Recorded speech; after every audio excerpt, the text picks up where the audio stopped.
आप देखें इसमें खास करके पिग्मी के बारे में जानते हैं। पिग्मी एक जनजाति है जो मुख्यतया जैरे में रहती है। कहाँ रहती है? जैरे में रहती है।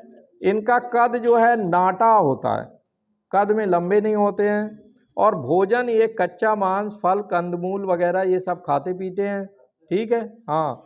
और ये खाल की पतली जो है ड्रेस पहनते हैं और कमर के नीचे भाग में, ऊपर नेकेड रहते हैं, केवल नीचे जो है ये जैसा आपने देखा होगा हुल्ले हुल्ले करके तमाम फिल्मों में जो डांस वगैरह आता है तो वो आदिवासियों का, तो उसी तरह से उन लोगों की ड्रेस रहती है। ठीक है भाई।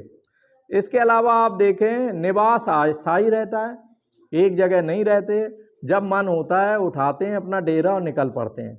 जैसे अभी अपने इसी कॉलेज के बाहर है ना, जो भील जनजाति के लोग हैं वो रहते थे और बराबर वो खुरपी उर्पी ये सब पीटने ईटने का काम करते थे। इस समय डेरा हटा हुआ है, कहीं घूमने गए फिर आकर के अभी वो वहाँ टेंट तंबू लगा है। अच्छा, तो इधर उधर पीटा पीटी का काम कर रहे हैं। एक जनजाति है बुशमैन, बहुत आता है इसके ऊपर क्वेश्चन।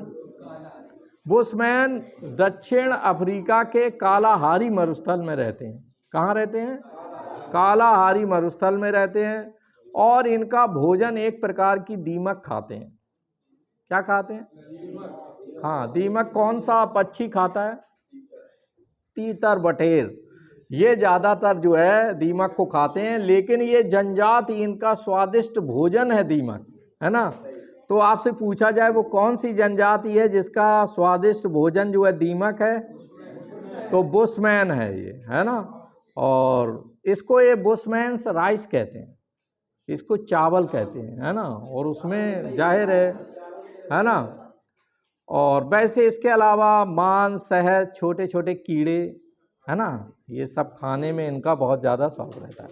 चाइना के लोग सबसे ज़्यादा उल्टी सीधी चीज़ें खाते हैं, मेंढक का अचार और इसके अलावा यू नो दैट, और सांप को भी खाते हैं वो लोग। पॉइजन हटा देते हैं, बाकी खा जाते हैं सांप को, है ना। हाँ, ये इन्होंने नई बात बताई कि चमगादड़ का सूप पीते हैं, है ना। चलें आगे बढ़ें।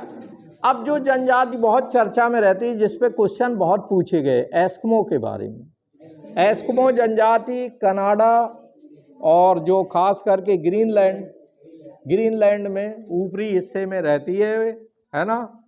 और जाहिर है टुंडा प्रदेश बर्फ से ढका रहने वाला प्रदेश है ना। इनके बारे में ये जानना है कि ये किन मछलियों का शिकार करते हैं। सील और वॉलरस का शिकार करते हैं, है ना। और इसके अलावा इनका जो पहिया होता है, गाड़ी होती है, उसे स्लेज कहते हैं, जो बर्फ पे फिसलती है और उसे डॉगी चलाता है ना। बड़े बड़े डॉगी होते हैं तो वो इसको, गाड़ी को खींचते हैं। और ये बर्फ के गुंबद नुमा मकान में रहते हैं, उसे क्या कहते हैं? इग्लू कहते हैं। बर्फ के घर में रहते हैं, है ना। और ये खाल के कपड़े पहने रहते हैं। जो ध्रुवीय भालू होता है ना, उसका ये शिकार कर लेते हैं और उसके बाद में उसकी चमड़ी से जो है ये अपनी यूनिफॉर्म बनाते हैं, तो उसे पहने रहते हैं ये। ठीक है।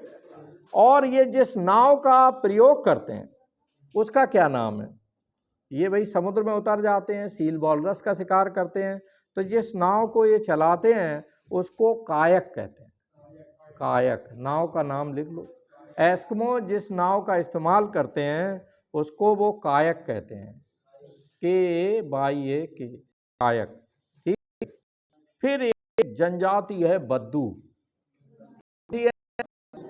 जनजाति है। और बद्दू जनजाति, और ये बद्दू जनजाति, हाँ, ये हमें याद रहेगा कद्दू से कि उससे अपोजिट है बद्दू। तो ये बद्दू जनजाति अरब में पाई जाती है ना, अरब में पाई जाती है।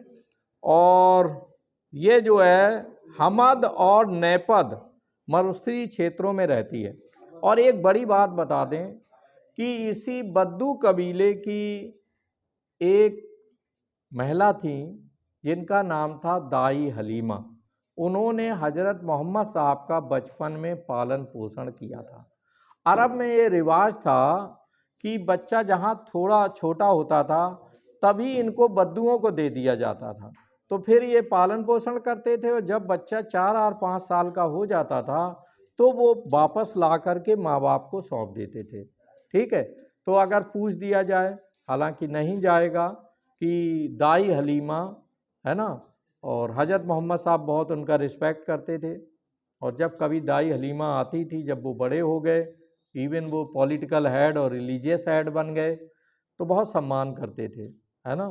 तो वो महापुरुषों से हमारे अंदर ये आदत आती है कि वो अपने बड़ों का कैसे सम्मान करते थे, चाहे भगवान राम का कैरेक्टर हो, कृष्ण का हो। यहाँ हम सब लोग देखते हैं कि जो महापुरुष हैं वो अपने पूर्वजों का, अपने बड़ों को बहुत रिगार्ड देते थे, है ना।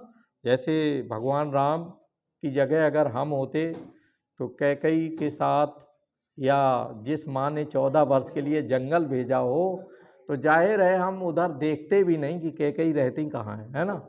लेकिन किस तरह वो गए, मर्यादा पुरुषोत्तम थे और चरण छुए और परमिशन लिया और गए, तो जाहिर है इस तरह का आचरण महान लोग ही करते हैं। अब रहा देखो, महापुरुषों में कुछ कमियां भी आ जाती हैं, लेकिन हमें परमानेंट दुश्मनी नहीं करना चाहिए। बात समझ रहे हो ना। पॉलिटिकल पॉइंट ऑफ व्यू की वजह से हम क्या करते हैं कि महापुरुषों पर कीचड़ उछालने लगते हैं। अब जैसे मान के चलिए, भगवान राम, हर महापुरुष की भी कुछ गलतियां हो जाती हैं। जैसे सीता मैया आग में उतर चुकी थी, लेकिन उसके बाद भी उन्होंने जंगल में भेज दिया, तो इसको लेकर उनकी आलोचना होती है कि भाई जब वो आग में उतर चुकी थी, and she will have to prove this, कि हमारा रावण के साथ कोई उस तरह का गहरा संबंध नहीं था, ना मेरे साथ कुछ हुआ है, मैं पूरी तरह पवित्र हूँ, है ना। लेकिन फिर भी कोई रहने वाला, कोई जो, यानी कहने के लिए धोबी जाति का कोई व्यक्ति था, रात में सिपाही वगैरह घूम रहे थे, तो उसने अपनी पत्नी को भी पीट रहा था और कह रहा था कि मैं राम थोड़ी हूँ कि वो इतने साल तक वहाँ रावण के पास बनी रही और उन्हें अपने घर में रखे हुए हैं। तो उस सिपाही ने जा कर के रात्रिचर दूत ने राम को बताया, भगवान राम को, तो उन्होंने लक्ष्मण के साथ जो है सीता जी को जंगल भेज दिया, वन में भेज दिया। तो इसको लेकर आलोचना होती है ना। दूसरा ये है जो बाली वगैरह को जो छिप करके मान लीजिए मार दिया गया, तो उसको लेके भी आलोचना होती है कि जो लड़ाई है वो फ्रंट में होना चाहिए, है ना। साइड से, चूँकि सामने अगर उसे मारा जाता तो उसके अंदर ये प्रभाव था कि पूरी ताकत खींच लेता था, है ना। तो इसलिए साइड से उनको मारा गया। तो ऐसे ही तमाम है। या हज़रत मोहम्मद साहब पर कीचड़ उछालते हैं कि उन्होंने कई शादियां कर ली थी, लेकिन ये बात हम सबको पता है कि पहला विवाह अपने से दुगनी उम्र की विधवा से किया था, और वो 2 बार की विधवा थी, 1 बार की भी नहीं थी। 2 पति उनके रह चुके थे, है ना, और उनके साथ उन्होंने विवाह किया। अन्य 5 बीवियां भी उनकी विडोज ही थीं। तो इससे पता लगता है कि कोई विलासिता की वजह से नहीं किया था, लोगों को आश्रय देने के लिए विवाह किया था, है ना। राजा दशरथ की कितनी रानियां थी? तो उस समय राजाओं वगैरह में बहु विवाह की प्रथा पाई जाती थी, है ना। हाँ, तो चलिए, दैट्स ऑल अबाउट टू।